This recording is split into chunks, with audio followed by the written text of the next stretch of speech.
بسم اللہ الرحمن الرحیم۔ الصلاۃ والسلام علیک یا رسول اللہ، الصلاۃ والسلام علیک یا نبی اللہ، الصلاۃ والسلام علیک یا حبیب اللہ، وعلی آلک و اصحابک نور اللہ، صلی اللہ تعالی علیہ وسلم۔ مسند کے نکرہ معرفہ ساری اس کی بحثیں چل رہی تھی لانے کی۔ آج کے جو سبق میں بیان کر رہے ہیں وہ اما تخصیص رہا مسند کو خاص کر دینا، مسند کو خاص کر دینا بالاضافت، اضافت کے ذریعے سے، اول وصف یا وصف کے ذریعے سے، فلکون الفائدتی اتم کما مرہ، تو فائدے کے زیادہ تام ہونے کے لیے ہوتا ہے جیسا کہ گزر چکا۔ آپ نے پڑھا ہے کہ جت کے اندر جتنے زیادہ وصف ہوں گے اس کا فائدہ زیادہ ہی کثرت سے ہوتا جائے گا۔ جیسے آپ نے کہا مثال میں ھذا ثوب رجل، یہ مرد کا کپڑا ہے، یہاں وصف میں زیادتی ہو گئی کہ ہاں مرد کے کپڑے ہونے میں۔ یا جو ہے ھذا زید کاتب جید، زید اچھا کاتب ہے، یہ صفت لیا ہے تو اس کے ایک وصف میں نمایاں ہو گیا۔ زید کاتب ہے صرف اتنا کہا تھا تو کاتب ہو سکتا اچھا ہے، وصف میں نمایاں ہو گیا۔ تو فائدے کے زیادہ تام ہونے کیونکہ جب کسی کے اندر کوئی خصوص زیادہ ہو جاتا ہے تو وہ کمال کو اور پہنچ جایا کرتا ہے۔ جیسا کہ آپ نے فعل کی تقیید کے اندر آپ نے پڑھا کہ فعل کو جب مقید کر دیا جاتا ہے تو وہ کثرت کا فائدہ دیتا ہے۔ پڑھا کہ آپ نے جیسے کہ کثرت کا فائدہ اس لیے کہ معنی کب بڑھ جاتے ہیں، اس لیے کہ فعل جب معنی زیادہ ہو جاتے ہیں، جب اس کے اندر کوئی خصوصیتیں زیادہ ہو جاتی ہیں۔ وہ اما ترکو، ارے آپ نے فعل کے اندر پڑھا تھا نا کیا، زید قرأ القرآن، زید نے قرآن پڑھا، صباحً عند المسجد یوم الجمعۃ امام جتنی زیادہ قیدیں بڑھتی گئیں اتنا فائدہ بڑھتا گیا۔ وہ اما ترکو رہا مسند کا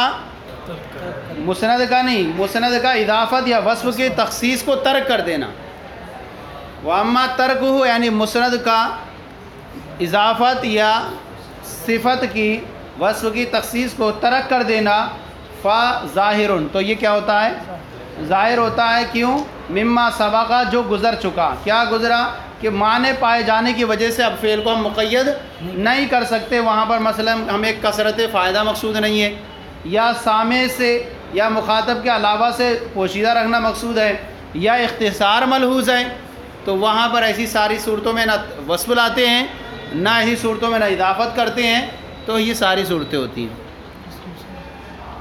جیسے کہ یوں ہی کہتے ہیں ہم جا رجل، مرد آیا، جا رجل مرد آیا، یہاں نہ کوئی اضافت کی گئی کہاں کا مرد آیا، یا نہ یہ کہ اچھا مرد آیا، کچھ نہیں، نہ یہاں فائدہ مقصود ہے، نہ کثرت فائدہ مقصود ہے، نہ بلکہ کیا یہاں اختصار ملحوظ تھا۔ تو کوئی معنی پائے جانے کی وجہ سے وہاں وصف کو اور خصوصیت کو ترک کر دیتے ہیں۔ سمجھ آ گیا؟ وہ اما تعریف رہا مسند کو معرفہ لانا۔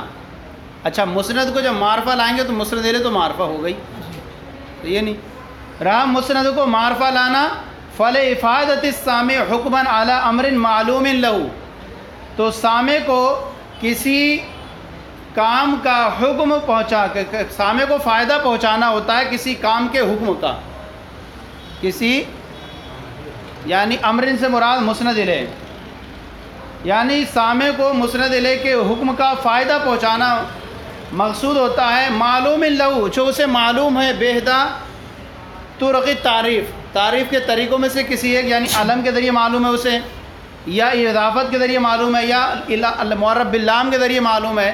تو کہہ رہے ہیں معرف لانا، معرفہ لانا سامع کو فائدہ دینے کے لیے ہوتا ہے کسی کام کے حکم کا جو اسے معلوم ہے تعریف کے طریقوں میں سے ایک طریقے سے، بآخر مثلی، جو کیا ہو اسی کے مثل ہوگا، اسی طریقے میں۔ کیسے کہیں گے؟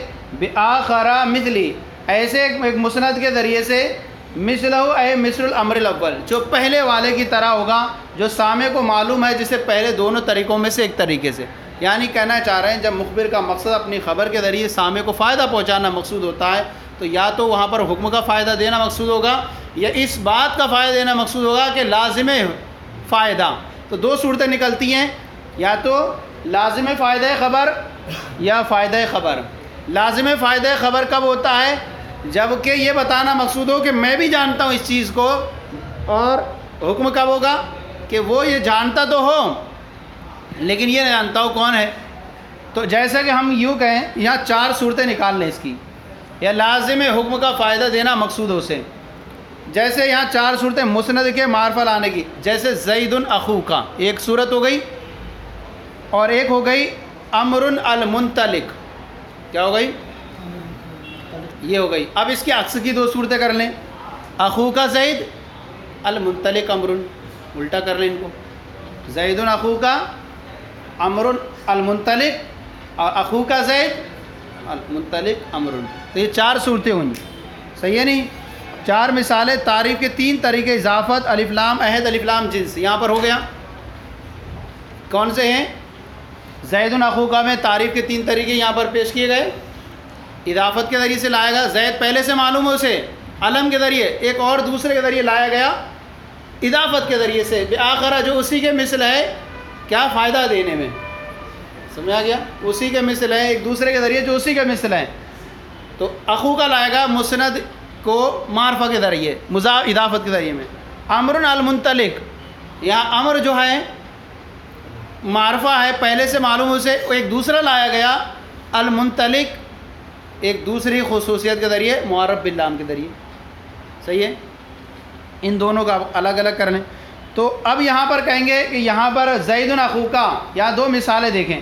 وہاں مسند کا معرفہ لانا تو سامع کو کسی حکم کا فائدہ دینا ہوتا ہے، کسی کام کے حکم کا فائدہ دینا ہوتا ہے جو اسے معلوم ہے. کیسے؟ پہلے سے معلوم ہے تعریف کے طریقوں میں سے کسی ایک سے، جو اب دوسرے سے لائیں آخرہ ایک ایسے دوسرے کے ذریعے جو پہلے والے کی طرح ہو. کیسے؟ یعنی فائدہ دینے میں دوسرے کے والے کی طرح ہو. تعریف کے طریقوں میں سے مثلا پہلا معرفہ کے علم کے ذریعے معلوم ہے، یہ اضافت کے ذریعے معلوم ہو جائے. پہلا جو علم کے ذریعے معلوم ہے، یہ معرف باللام کے ذریعے معلوم ہو جائے. تو اس طرح سے 4 صورتیں لگتی ہیں. کیا ہوتی ہیں؟ جیسے ہم کیا کریں، 4 صورتیں نکلیں گی، زید اخوک اور امر المنطلق اور اخوک زید عکس کر دیں ان کا، اور المنطلق امر. اب کہتے ہیں کہ یہاں پر بے اعتبار تعریف العہد، یعنی معہود کے معرفہ ہونے کے اعتبار سے یا جنس کے ہوتے اعتبار سے. معروف کے معہود کے یا الف لام آیا، اس کے معہود کے معرفہ ہونے کے اعتبار سے یا جنس ہونے کے اعتبار سے، وعکسہما، اور ان دونوں کے عکس کے اعتبار سے. کیا ہے؟ یعنی وہی ابتدا ہے. ابتدا اسم ابتدا کے لیے متعین ہے ذات پر دلالت کرنے کی وجہ سے. اچھا، یہاں پر یہ کہیں گے وہ عکسہما، ان دونوں کا برعکس کر دیں. ان دونوں کا برعکس کرتے ہوئے جو اس کو معلوم ہے، مان لیجئے اخو کا معلوم ہے اسے، زید معلوم نہیں ہے، تو ان دونوں کا برعکس کرتے ہوئے المنطلق معلوم ہے اسے لیکن امر معلوم نہیں ہے. تو ان دونوں کا برعکس کرتے ہوئے جو کیا ہے، جو اسے معلوم ہے اس کو مقدم کر دیں گے. بعد والے کو کیا بنا لیں گے؟ مسند بنا لیں گے. ابھی یہاں پر ایک اعتراض بھی ہوگا، وہ بیان کریں گے. تو اب یہاں پر 4 مثالیں دیکھ لیں. ہیں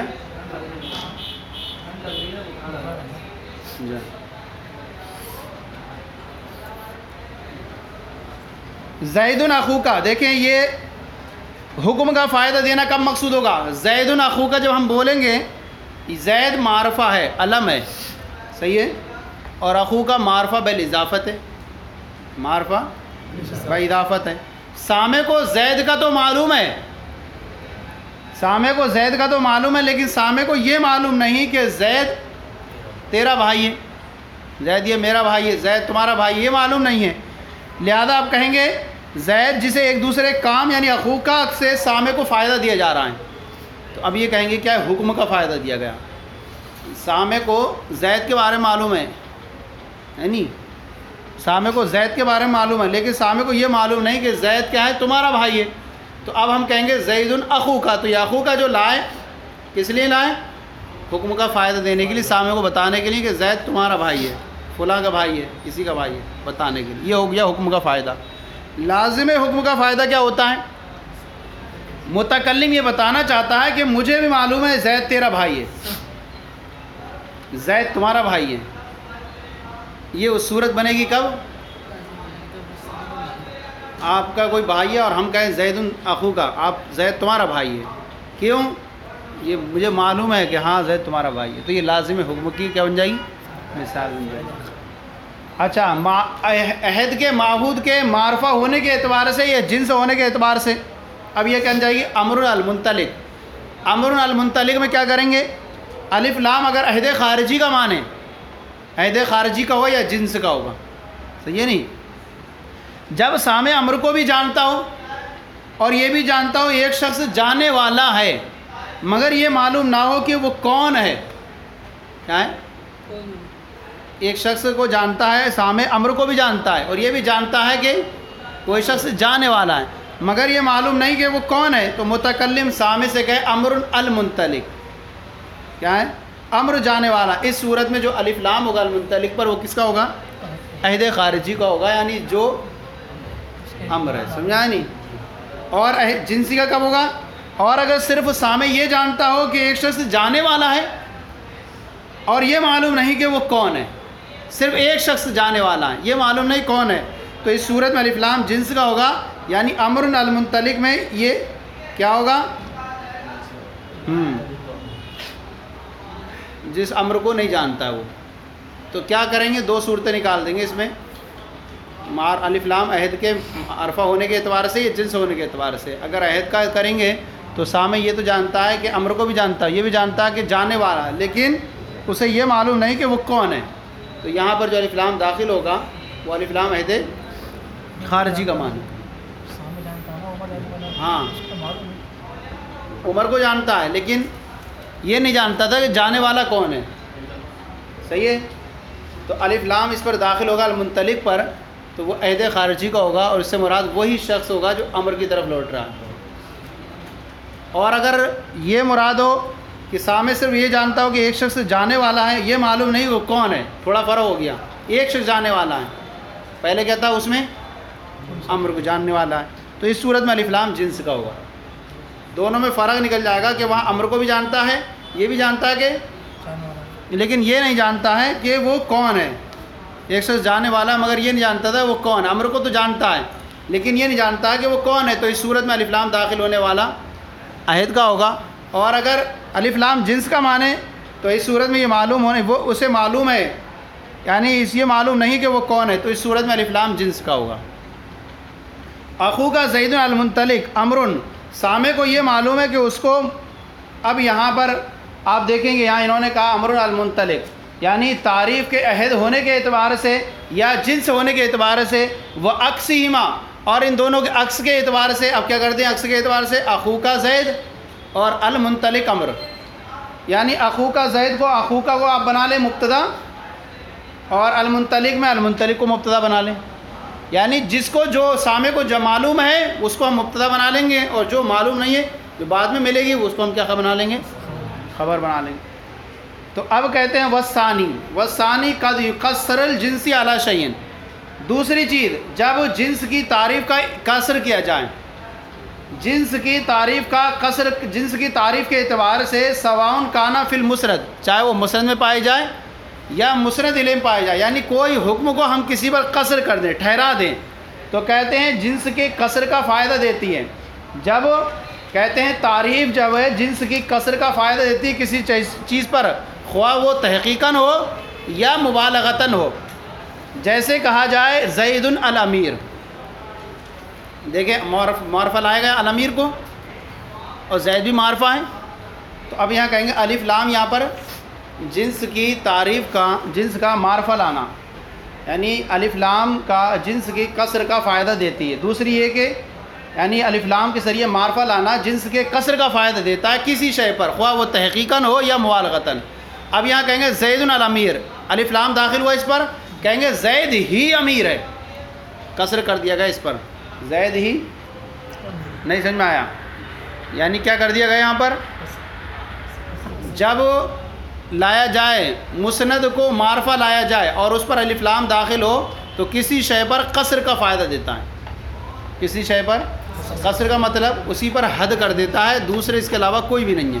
تو جب کہا زید الامیر پہلے یہ تھا زید امیر، تو زید امیر ہے، ہو سکتا ہے دوسرے بھی، لیکن الف لام داخل کے کر کے دیا کسی شے پر قصر کا فائدہ دیتا ہے تحقیقی اعتبار سے، جبکہ اس کے علاوہ کوئی امیر نہ ہو تو یہاں کیا کہیں گے زید الامیر، زید ہی امیر ہے، تو یہ فائدہ دے گا قصر کا۔ یا مبالغتاً ہو، جیسے مبالغتاً ہو، جنس کا جو ہے مبالغتاً ہو، جیسے اس میں کمال کا پیدا کرنے کے لیے، حقیقی نہ ہو لیکن مبالغتاً ہو، جیسے کہا جائے امر الشجاع، امر ہی بہادر ہے، کیا کر دیا جائے، تو یہ دیکھیں یہاں بہادری ہونا یہ کمال شجاعت، اور شجاعت اس کے علاوہ گویا کہ ہے تو لیکن معدوم ہے، دوسروں میں پائی نہیں جاتی، تو یہاں کہیں گے مبالغتاً ہو گیا۔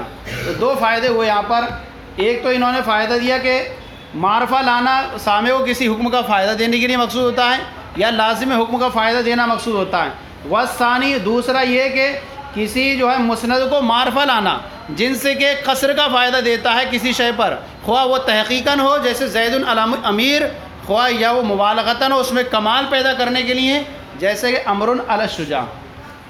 تو دو اعتبار سے ہوا کیا، مسند کو معرفہ لانا سامع کو فائدہ دینے کے لیے ہوتا ہے یا قصر کا فائدہ کرنے کے لیے ہوتا ہے جنس کا کسی شے پر، خواہ تحقیقاً ہو یا مبالغتاً۔ چلیں پھر کل اس کو دیکھیں گے۔